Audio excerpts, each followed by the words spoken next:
Hello guys, in this video uh, we are seeing now server components. In last video we saw already how client component works, how client components re-render.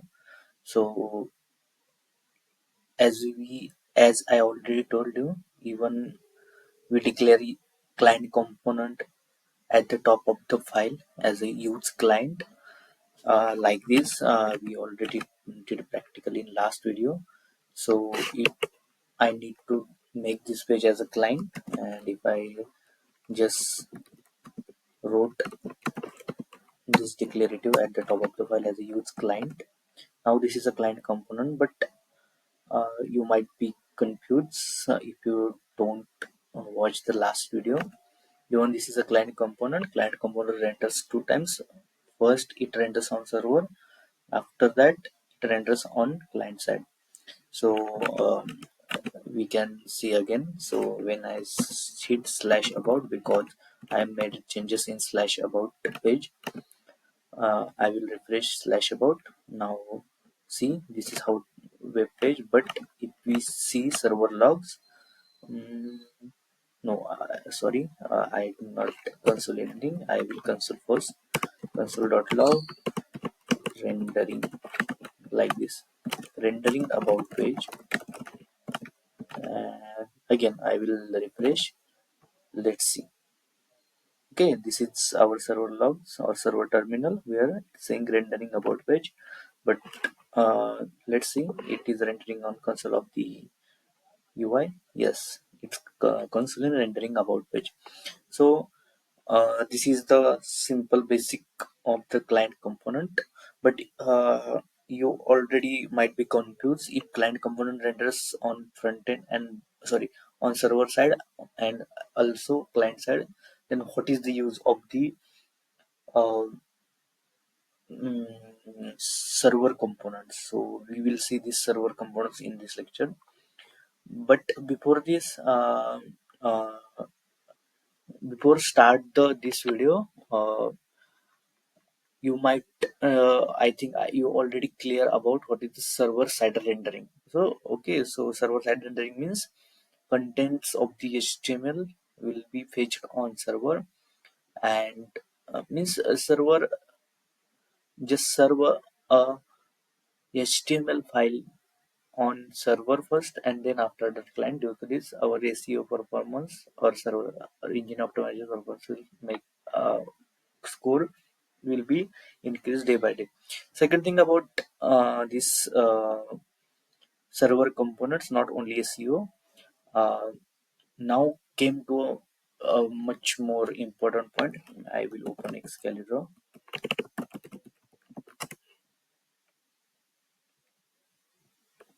So in last we already make this I think notes. You already, I think, create notes by your own. But if you want to take a screenshot, then take a screenshot and do study from you over your end as well. So right now I will delete this. So what is the use of server components other than SEO? So let think about uh, database, then server component, and then client component, or server component, not a server, server component but the server, and about a client. So this is our DB, means database. This is our server, and this is our browser or client. So generally what happens, browser make a request to server to serve particular HTML or serve particular requested data. So what server does, server has, if server has basic logics, kind of logics to do, then server do a particular logics. If that data stored in database, then what server does, server fetch data from the database. Once the data is fetched from server, then server again grab that data from database and send it to back to client. But in this process, as you see, database is not near to client side. Okay, so directly client can't handle this database. Okay, as a no means there are number of database right now are only serverless architecture like Firebase or something else, but generally NoSQL databases, or if you make a if you make a good application, you need to store a database on a server or on a machine. So browser or client is not near to a database. If browser or client or website needs to fetch a data from database, it first needs to um, ask for server, then server ask to database. Database serve data to server first, and then server to client. In this process, data filtration, not data filtration, it will take a long time, because um, not a long time, I would say. It will make a chaining cycle to make a fetch a data from database. There are three steps to fetch a data from database: client to server, server to database. But what happens, we fetch data on server, render on HTML, and on a request don't make a API call to the server. We directly serve the fetch data to server.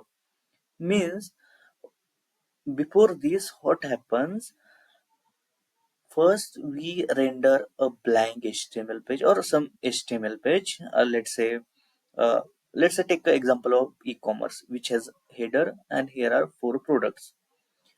Before Next.js, or before not a Next.js, or in a React, what happens, if you want to make a call from a React to server, so first basically your HTML will serve, HTML will load in the your browser. After that, your API call will hit to server, and API call hit to server, then server make a request to a database. This is the process. But as we know, we can directly in SSR or server side rendering, we directly fetch data from database in HTML file, and we will serve that HTML file in directly in a client. Due to this, uh, our performance will increase, and um, we will able to generate HTML, or generate a static HTML on the server. Okay, how can we do that? Let's see. So in this application, we will see server component. If we remove this declaration use client, now this is a server component. Now see, how can we make API call here? So here in Next.js, you can make server component as a async component. There is a you can only make async component for server only, not a client. So we make this component as async, and what we do, we are not set up a database at this moment, so we will make a API call from here. So this is a fetch store API I just visited. Here is a simple fetching method, and this is the response of this API. So I will just copy it directly from here and paste it here, and I will assign this JSON to one variable. Const response is equal to await. We need to await because it's a synchronous operation. And once we fetch the data, we will render that product in our div. So what is in, we will just render a title and price. So response dot title and response dot price. Okay, um, I will make a question mark because initially response is undefined. So what we will see the output of this page. Go to web, and we will look at this network tab. I will clear the all logs and refresh the application. So see about page taking some time. Wait a minute to complete that API call. Once that API call done, then after that I will see about page. Once we see in about page, let's see this product name with the price come from the backend. Means what happened? This about page first make a response to this server or this API, fetch the all data, render in HTML. After that, it serve data to the front end. Okay, so even there where there in our application, definitely there are number of asynchronous operations. For that asynchronous operations, we need to wait. So we will make our server component as async component, and make API call or make fetch data from database, render in HTML, and serve to the client. Due to this, there is one more thing. Client or browser load, I can say, is limited. Second thing about this, you can't see any API call here. Why? Because we make a API call in a server, not from client. So security on security perspective, it's the best way to fetch data on a server. You don't need to create a token or blah blah blah things. Why? Because I am fetching data on server. Why I need a token in this scenario? Exactly. So for that, we just created API call, or we will fetch the data from database here and serve to the HTML. This is a simple introduction for server side component, and you can learn more about this from official documentation. So Next.js official documentation is very good. We will go in Next.js 1 minute and see.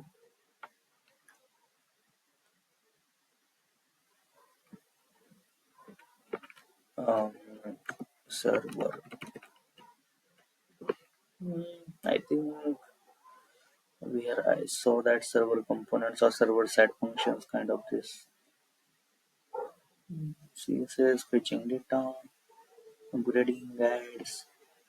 Let me directly search server side functions in Next.js. Let's see. Hmm,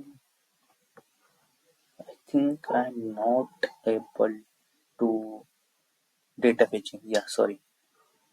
Get server side. So here, same thing we already did. What they did, in page router, actually they show, no matter in page router or app router you are doing. So concept is same, kind of that. So concept is, we are making a API call to a page, and after that we are just mapping or looping through that data and showing in our HTML. Due to this, so real case scenario, like Amazon, you created e-commerce applications, and number of products will page from a database first and show to user list. So you need, uh, in that case, you need to make a API call from front end in case of a React library. But in that case, Google Google search engine and Google bots not able to catch your that product and show to number of users. So your product will be not available or not in a top list when users search for that product. So you need to create this kind of a application, this kind of a scenario, this kind of a environment to make your application more secure for SEO, SEO perspective, and all. There are number of things, again there are were already there. But there is a question, if you I don't know, you will hit in mind. Let's say this API call takes 1 hour. Okay, so can user wait for 1 hour in our website? So let's say what I will do. Um, I will just set, not a set. mm, Let me just do one thing. Const wait for 10 seconds. So this is promise. Should I? Yes, I can. I will make new promise which will resolve the mm, and set which will resolve in set timeout after 10 seconds. Okay,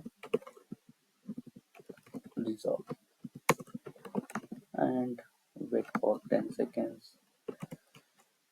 Right, wait for 10 seconds. So what I did, I created a function named as wait for 10 seconds. In that, I returning a new promise and resolving new promise after 10 seconds. This is a milliseconds, which is a 10,000. Wait for 10 seconds. This is API, and after that, so what will happen when we request to the page? It will wait for 10 seconds. After that, we'll page the API and then serve the our response. So but I will clear this and again refresh. So when we will start it refresh, just make a count. It will take definitely 10, 15 means more than 10 seconds. But see here, it is saying pending, our website is loading. Okay, after that it makes call. Due to this, what happening, let's say take your example. You go to Amazon and search just water bottle. Okay, so if we just search bottle and you are just seeing searching for 10, 11 seconds, and after that you serve something, till then you just see blank screen. So this is a bad experience for the user. So what we will do, we will show kind of a um, loader thing, kind of a suspense thing, as we see number of places. So that kind of a thing also present in Next.js, but it's kind of experimental, not in directly in a production. But I love that means concept known as PPR, partial pre-rendering. So this is a very advanced, not a advanced, but very interesting concept we will learn in next chapter.